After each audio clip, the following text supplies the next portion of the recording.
Hello दोस्तों, नमस्कार। SM किसी चैनल में मैं आप सभी लोगों का दिल से बहुत बहुत स्वागत करता हूँ। फर्स्ट टाइम विजिट किया जरूर चैनल को सब्सक्राइब कर लेना। उसी के साथ साथ दो और इम्पोर्टेंट चैनल है, आपको पता है, एक है स्टॉक मार्केट क्लासेस करके एंड दूसरा है let's learn stock market and finance करके। तो दोनों चैनल को अगर आप चाहो तो फॉलो करके रख सकते हो। दोनों चैनल के लिंक आपको ऊपर आई बटन पे नीचे डिस्क्रिप्शन में मिलेंगे, जहाँ पे आपको share market and finance related चीज़ें बिल्कुल फ्री ऑफ कॉस्ट सिखाई जाती है। सो चले दोस्तों, फिलहाल इस वीडियो को स्टार्ट कर लेते हैं। ठीक है दोस्तों, अभी हम लोग आ चुके हैं बिल्कुल हमारे नॉर्मल स्क्रीन के ऊपर। आप सभी लोगों को पता है दोस्तों कि शेयर मार्केट में सबसे पहला जो कदम होता है, मतलब देखिए, शेयर मार्केट में हर कोई पैसा कमाने के लिए तो आया है, ठीक है, और शेयर खरीद के ही अगर वो शेयर ऊपर भागेगा तो ही तो पैसा बनेगा। पर हमारा सबसे पहले स्टेप क्या होता है? यस, सेक्टर को स्टडी करना, ठीक है। तो वैसे ही दोस्तों, इस वीडियो में हम लोग एक ही सेक्टर की यहाँ पे बात करने वाले हैं, जो कि फिलहाल काफ़ी ज़्यादा हम लोग को चर्चे में चलते हुए देखने को मिल रहा है, just because of their struggle. Yes दोस्तों, देखिए, कोई भी सेक्टर ऐसा नहीं होता है कि हर वक्त रॉकेट बना रहेगा, एंड कोई भी सेक्टर ऐसा नहीं कि बस पाताल लोक में ही चला जाएगा, ठीक है। फिलहाल हम कह सकते हैं दोस्तों, ये जो सेक्टर है इसने रिसेंट वे में काफ़ी अच्छा परफॉर्मेंस दिखा है, बट फिलहाल इनका स्ट्रगल मोड हम लोग को देखने को यहाँ पे मिल रहा है। कौन से सेक्टर की बात करें दोस्तों? तो यहाँ पे यस, ऑटो सेक्टर की बात करें तो गाड़ियों की अगर हम लोग बात कर ले दोस्तों, तो लिटरली हम यहाँ पे कह सकते हैं कि गाड़ियाँ प्रॉपर तरीके से बिकती हुई देखने को नहीं मिल रही है। मतलब अगर आप ऑटो सेक्टर को भी अगर आप चेक करोगे तो डे बाय डे 5-5 दिन में अच्छी खासी हम लोग को गिरावटें लगातार देखने को मिले। पिछले एक साल में तो ऑटो सेक्टर 10% से ज़्यादा गिरा है, एंड टॉप लेवल से अगर आप चेक करोगे तो 15-16% तक लुढ़कते हुए देखने को यहाँ पे मिल रहा है। तो ऑब्वियसली इसके पीछे कोई ना कोई यहाँ पे कारण हम लोग को ज़रूर देखने को मिल जाता है। और जैसे मैंने कहा, सबसे बड़ा प्रॉब्लम क्या है दोस्तों कि नई चमचमाती गाड़ियाँ भी हम लोगों को बिकती हुई देखने को यहाँ पे नहीं मिल रही है, ठीक है। मतलब लिटरली आप कह सकते हैं डीलर्स परेशान होते हुए देखने को मिल रहे हैं, उनका इन्वेंट्री लगातार बढ़ते हुए देखने को मिल रहा है। आप सभी लोगों ने सुना ही होगा कि इन्वेंट्रीज के जो दिन होते हैं, तो रफली अभी बताया जा रहा है दोस्तों कि इन्वेंट्री मतलब 2 महीने के भी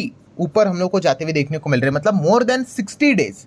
तो आप अंदाज़ा लगा सकते हो कि गाड़ियाँ प्रॉपर तरीके से हम लोग को ज़्यादा जिस रफ्तार से यहाँ पे बेचनी चाहिए, मतलब बिकनी चाहिए, वो बिकती हुई देखने को यहाँ पे नहीं मिल रही है। एंड इसी चीज़ के लिए आपको पता ही है, फिर ऑटो कंपनीज क्या करते हैं? यस, मैसिव डिस्काउंट लेकर आते हैं, 10%, 20%। मतलब अगर आपने यहाँ पे लिस्ट देखी होगी, अलग अलग हुंडई की अगर बात कर ले, अलग अलग उनके जो मॉडल्स देखने को मिल जाते हैं, चेंज होता रहता है डेटा, कई 65, कई 50,000, ठीक है, कई 55,000 की अगर हम लोग बात कर ले, कई 85,000 की बात कर ले, 65 की बात कर ले, 70 की बात कर ले, कुछ कुछ जगह पे तो 1-1 लाख तक के डायरेक्टली इनडायरेक्टली बेनिफिट्स दिए जा रहे हैं या फिर डिस्काउंट दिए जा रहे हैं। सिमिलर वे टाटा की भी अगर हम लोग बात कर ले तो अलग अलग गाड़ियों के ऊपर आप देख सकते हो 50,000, 75,000, ठीक है, डिपेंड करता है मॉडल्स के हिसाब से हम लोग को डिस्काउंट देखने को यहाँ पे मिल रहे हैं। सिमिलर वे रेनॉल्ट की अगर बात कर ले, कुछ उनके जो पुराने मॉडल्स हैं उनके ऊपर डिस्काउंट दिए जा रहे हैं। होंडा सिटी के ऊपर भी आप देख सकते हैं 1,07,300 तक का डिस्काउंट हम लोग को देखने को मिल रहा है। मतलब लिस्ट अगर निकाली जाए तो बहुत सारी कंपनियां देखने को मिलेगी, मारुति से लेकर टाटा को लेकर, हुंडई को लेकर, महिंद्रा को लेकर, हर एक चीज़ में हम लोग को एक ही चीज़ बार बार रिपीट होते हुए देखने को मिल रही है, मैसिव डिस्काउंट। एंड इस प्रकार से दोस्तों डिस्काउंट आना आपको पता है कि इस सेक्टर के लिए काफ़ी नेगेटिव माना जाता है। इसमें कोई रॉकेट साइंस नहीं है। ये वाला पॉइंट मैंने इसके पहले भी आपको बताया था कि बहुत ही सिंपल सा गणित है कि अगर आपकी ये गाड़ी है, ठीक है, मान लो 10 लाख की गाड़ी है, एंड अगर उसकी डिमांड बहुत प्रॉपर तरीके से चल रही है, ज़बरदस्त चल रही है, प्रॉपर तरीके से चल रही है, ठीक है, तो क्या आप अपनी 10 लाख की गाड़ी 9.5 लाख में बेचोगे? बिल्कुल भी नहीं बेचोगे।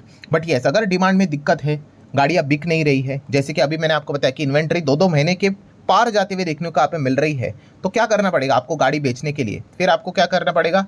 डिस्काउंट्स देने पड़ेंगे, ठीक है। 10 लाख नहीं भाई, 9.5 में लेकर चले जाओ या फिर 9 में लेकर चले जाओ, तो डिस्काउंट देखकर काफ़ी लोग हम लोग को बाइंग करते हुए देखने को यहाँ पे मिल जाते हैं। सो ऑब्वियसली ऑटो सेक्टर के लिए इस प्रकार का माहौल क्रिएट होना ये कभी भी अच्छा यहाँ पे माना नहीं जाता है, बट अनफॉर्चुनेटली फिलहाल यही डेटा हम लोग को देखने को मिला। और इसके पहले भी जो डेटा निकल कर आ रहा था, इसके पहले भी मंथ का, जून का डेटा, वहाँ पे भी कोई खास डेटा देखने को नहीं मिला, ठीक है। जो बिकवाली थी, ठीक है, ऑटो सेक्टर का ओवरऑल परफॉर्मेंस था वो काफ़ी खराब था। रिटेल स्पेस को लेकर तो लगभग 9% के आसपास का हम लोग को डी ग्रोथ देखने को मिल रही थी। डी ग्रोथ नहीं कह सकते, गिरावट देखने को यहाँ पे मिल रही थी कि प्रॉपरली गाड़ियाँ यहाँ पे बिक नहीं रही थी। सो ऑब्वियसली इसके पीछे का रीज़न क्या है? तो यहाँ पे मल्टीपल रीजन्स हम लोग को देखने को मिल जाते। सबसे पहले तो ऑटो सेक्टर में जो गिरावट हम लोग को देखने को मिल रही थी उसमें तो आपको पता है रीज़न, तो चाइना से रिलेटेड जो रेयर अर्थ मिनरल्स की बात कर ले, मेटल्स की बात कर ले, एलिमेंट की बात कर ले, जो एक्सपोर्ट उन्होंने कर्व किया था, तो इस चीज़ के चलते तब से ऑटो सेक्टर में तो स्पेसिफिकली दबाव देखने को मिल गया। हम लोगों ने कुछ खबरें भी यहाँ पे देखी थी, जैसे कि स्विफ्ट गाड़ी का जो प्रोडक्शन था वो उन्होंने हॉल्ट किया था, आपको याद होगा, वो खबर भी कवर की थी। मतलब इस चीज़ के चलते ऑटो सेक्टर परेशान यहाँ पे हो गया। देन अगर हम लोग बात कर ले, नो डाउट दोस्तों, कि यहाँ पे जॉब की अगर बात कर ले तो यस, काफ़ी अनएम्प्लॉयमेंट भी हम लोग को देखने को यहाँ पे मिल जाता है, या फिर चलो नौकरी भी अगर मिल जाती है तो फिर वो अनएम्प्लॉयमेंट में डेटा नहीं आता है, एम्प्लॉयड कहलाता है। बट जितना सैलरी यहाँ पे होनी चाहिए उतनी देखने को यहाँ पे नहीं मिलती है। नो डाउट हर किसी को तो नहीं मिलेगा सेम कैटेगरी में, बट फिर भी इस चीज़ के चलते हम यहाँ पे कह सकते हैं वो दिक्कत तो यहाँ पे जरूर आती है। महंगाई भी बढ़ती हुई देखने को यहाँ पे मिल जाती है। नो डाउट सीपीआई का जो डेटा निकल कर आता है वो तो हमें 2-2.5%, 2.1 देखने को मिल जाता है। बट एजुकेशन की अगर बात कर ले, हेल्थ केयर की अगर बात कर ले, उसका जो इन्फ्लेशन हम लोग को देखने को यहाँ पे मिल रहा है, ठीक है, सरकारी स्कूल अस्पताल में तो कोई जाता है नहीं, आप सभी लोगों को पता ही है। मतलब जिसके पास पैसा है उनकी मैं बात कर रहा हूँ। सो अगर बेटर ट्रीटमेंट चाहिए या फिर एजुकेशन चाहिए तो आपको पता है फिर आपको प्राइवेट स्कूल कॉलेजेस अस्पताल में ही जाना पड़ता है, एंड वहाँ पे क्या पैसे लगते हैं, ठीक है। तो मतलब इस प्रकार की चीज़ों के चलते हम यहाँ पे कह सकते हैं कि ये जो लग्जरी आइटम्स होते हैं वहाँ पे थोड़ा दिक्कत यहाँ पे आ ही जाता है, ठीक है। बजाज फाइनेंस जैसी कंपनी ने भी हम सभी लोगों ने देख ही लिया है, रिसेंटली नंबर दिखाए थे और उन्होंने ऑटो सेक्टर को लेकर जो खास करके टिप्पणी की कि ऑटो लोन्स में स्लो डाउन देखने को मिल रहा है, ठीक है। मतलब ऑटो काउंटर में नेगेटिविटी देखने को मिल रही है, ठीक है। फाइनेंस से रिलेटेड जिस प्रकार से वो पहले गाड़ियों को फाइनेंस करते थे वहाँ पे मतलब उस प्रकार का फाइनेंस देखने को यहाँ पे नहीं मिल रहा है। तब से हम लोगों ने देखा है कि ऑटो सेगमेंट में भी जो एक गिरावट देखने को मिल रही थी वो थोड़ी सी और गिरावट हम लोग को गहरी होती हुई देखने को मिले, बिकॉज यही जो कंपनियां होती है वहाँ से हम लोग को पहला ही अंदाज़ा मिल जाता है, ठीक है। क्योंकि अगर 100 गाड़ियाँ रहेगी, उन 100 गाड़ियों में से 90 गाड़ी ऐसी होगी कि लोग फाइनेंस ही करते हैं, फाइनेंस मतलब लोन के ऊपर उठाते हैं। बाकी 10 ऐसे कोई रिच कस्टमर होंगे भाई जो कि डायरेक्टली कैश में मतलब पैसा देकर ही गाड़ी उठाते हैं। सो ये जो फाइनेंस कंपनी होती है उन्हीं से एक अंदाज़ा निकल कर आता है कि हाँ भाई इनके अगर लोन्स बढ़ गए ऑटो सेक्टर को लेकर तो समझ में आता है कि ऑटो कंपनी का अच्छा बिजनेस चल रहा है। एंड इस प्रकार की अगर कॉमेंट्री आ जाती है भाई कि वो चिंता जता रहे यहाँ पे कि हमारा ऑटो स्पेस में अच्छा फाइनेंस नहीं चल रहा है, तो ये एक इंडिकेशन होता है कि शायद से जो गाड़ी है जो बिक रही है वो शायद से कम बिक रही है। और यही चीज़ हम लोग को लगातार बार बार देखने को यहाँ पे मिल रही है। ऑब्वियसली क्या यहाँ पे रिकवरी हो सकती है, हाँ रिकवरी से रिलेटेड भी कोई ना कोई अच्छे इंडिकेशन हम लोग को देखने को मिल सकते हैं। सबसे पहले तो आरबीआई ऑलरेडी रेट कट करते हुए देखने को यहाँ पे मिल चुका है, और भी ज़्यादा रेट कट्स यहाँ पे हो सकते हैं। एंड अगर और ज़्यादा रेट कट हो गए तो आप समझ सकते हो कि ईएमआई और ज़्यादा कम यहाँ पे हो जाएगी। तो ये एक ऐसा पैरामीटर है जो कि इन पर्टिकुलर सेक्टर के लिए क्या हो सकता है, एक वरदान साबित यहाँ पे हो सकता है। बिकॉज फिलहाल वो थोड़ा स्ट्रगलिंग मोड में हम लोग को चलते हुए देखने को यहाँ पे मिल रहे हैं। इंटरनल तो इश्यूज उनके चल ही रहे थे, एक्सटर्नली भी हम लोग को ट्रम्प की ओर से भी टैरिफ का खतरा देखने को यहाँ पे मिल जाता है, ऊपर से चाइना की ओर से नौटंकी चलती रहती है। तो इस चीज़ को लेकर हम जरूर कह सकते हैं कि ऑटो सेक्टर में एक जो दबाव देखने को यहाँ पे मिल रहा है, मतलब ये अगर रेट कट्स अगर नहीं होते, ठीक है, तो शायद से सेक्टर और नीचे होता। एंड अभी फिलहाल यही होप लेकर चल रहे हैं कि शायद से आने वाले आई गेस अगस्त मंथ में ही अभी एमपीसी की मीटिंग हम लोग को देखने को मिलने वाली है।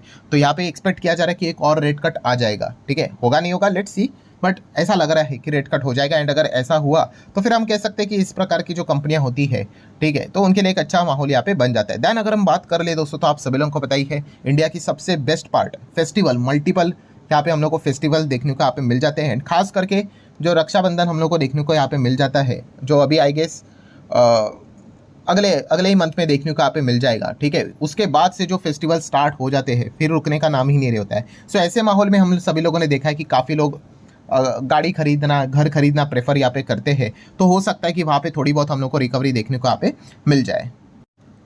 या फिर उसी के साथ साथ हम कह सकते हैं कि ये भी एक अच्छा पैरामीटर होता है कि मानसून अगर अच्छा यहाँ पे हो जाता है, ठीक है, तो भी हम यहाँ पे कह सकते हैं। अब बोलोगे मानसून का क्या संबंध है, तो बहुत सारे बिजनेसेस ऐसे हैं भाई जो मानसून से रिलेटेड डायरेक्टली इनडायरेक्टली लिंक रहते हैं, ठीक है। तो वो अगर अच्छा होता है, प्रॉपरली टाइम पे होता है, जो कि अभी भी चल रहा है। सो बेसिकली ये माना जाता है कि यस, इस प्रकार के सेगमेंट के लिए आने वाले समय में वो एक अच्छा माहौल क्रिएट यहाँ पे करवा सकता है। मतलब अगर ये भी खराब अगर हो जाता तो पहले ही मान लेते कि भाई और यहाँ पे मतलब मुसीबत यहाँ पे बढ़ने वाली है। सो ओवरऑल अगर हम लोग कंक्लूजन की अगर हम लोग बात करें तो इस बात को हम लोग बिल्कुल भी डिनाई यहाँ पे नहीं कर सकते कि जो नई नई गाड़ियाँ यहाँ पे आ रही है, ठीक है, वो जंग खाती हुई जरूर देखने को मिल रही है, ठीक है। जहाँ पे 65 डेज के आसपास, ठीक है, इन्वेंट्रीज हम लोग को बढ़ती हुई देखने को मिल रही है, ठीक है। जहाँ पे हम कह सकते हैं कि 30 दिन के भी ऊपर वो प्रॉपरली इन्वेंट्री जाते हुए देखने को नहीं मिलते थे, वहाँ पे डबल चल रहा है इन्वेंट्री, मोर देन डबल, ठीक है। तो वो स्ट्रगल साफ साफ नज़र हम लोग को फिलहाल तो देखने को यहाँ पे मिल रहा है। एंड ऊपर से अगर देखा गया तो इस प्रकार की खबरें आना कि भाई आर्टिफिशियल इंटेलिजेंसी के चलते